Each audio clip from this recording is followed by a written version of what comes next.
नमस्कार, यूपी के बाद में आप सभी का स्वागत है। आपके साथ मैं हूं जोहम रुपा। उत्तर प्रदेश की राजनीति एक बार फिर से करवट लेने को तैयार है। 2027 के विधानसभा चुनाव में भले ही अभी वक्त हो, लेकिन राजनीतिक दलों ने अभी से दांव चलने शुरू कर दिए हैं। बीएसपी सुप्रीमो मायावती ने हाल ही में 2007 जैसी चुनावी रणनीति को दोहराने का संकेत दिया है, जहां पर सोशल इंजीनियरिंग के जरिए उन्होंने पूर्ण बहुमत की सरकार बनाई थी। लेकिन इस बार उनकी रणनीति में एक बड़ा मौन नजर आ रहा है, और वो है मुस्लिम समुदाय को लेकर उनकी लंबी चुप्पी। ये वही समुदाय है जिसने लंबे समय तक यूपी की राजनीति में सत्ता की चाबी तय की है।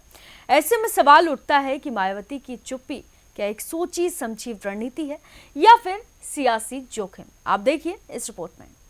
2007 में मायावती ने दलित और ब्राह्मणों के गठजोड़ के जरिए इतिहास रचा था। बहुजन से सर्वजन की ओर बढ़ते हुए उन्होंने एक ऐसा समीकरण बनाया था जो लंबे समय तक चर्चा में रहा। अब 2027 के लिए फिर वही फॉर्मूला सामने लाया जा रखा है, लेकिन मुस्लिम समाज पर फिलहाल उन्होंने कोई खुला संदेश नहीं दिया। दूसरी ओर समाजवादी पार्टी परंपरागत रूप से मुस्लिम वोट बैंक पर मजबूत पकड़ रखती आई है और अखिलेश यादव इस वर्ग को लगातार साधने की कोशिश में जुटे।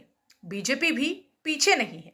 प्रधानमंत्री मोदी की योजनाएं और योगी सरकार की लॉ एंड ऑर्डर की नीति के तहत बीजेपी मुस्लिम समाज में सॉफ्ट पेनिट्रेशन की कोशिश में है। ऐसे में मायावती की चुप्पी को एक रणनीतिक संतुलन मानने वाले भी हैं, जो मानते हैं कि वो खुलकर मुस्लिमों के समर्थन में बोलकर हिंदू वोटों में ध्रुवीकरण नहीं चाहती। विश्लेषकों की माने तो मायावती अभी मुस्लिम वोटर से सीधे संवाद से बच रही हैं, ताकि उनकी ऑल एक्सक्लूसिव छवि बनी रहे। लेकिन यह रणनीति दोधारी तलवार बन सकती है। अगर मुसलमानों को लगे कि मायावती उनके मुद्दों पर बोल नहीं रही, तो यह वोट बैंक समाजवादी पार्टी की तरफ और मजबूती से जा सकता है।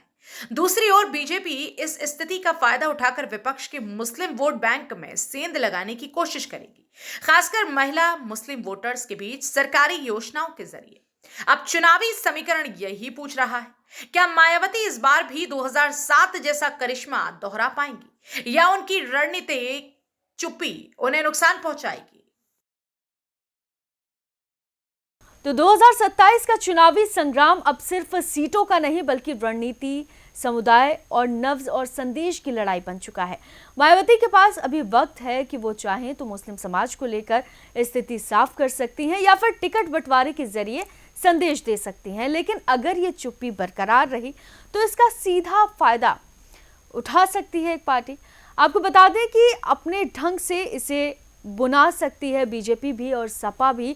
चुनावी बिसात पर चालें तेज हैं। अब देखना यह है कि कौन सी चाल टिकेगी और किसकी बिसात उलट जाएगी। फिलहाल के लिए इस खबर में सिर्फ इतना ही। आप देखते रहिए यूपी की बात।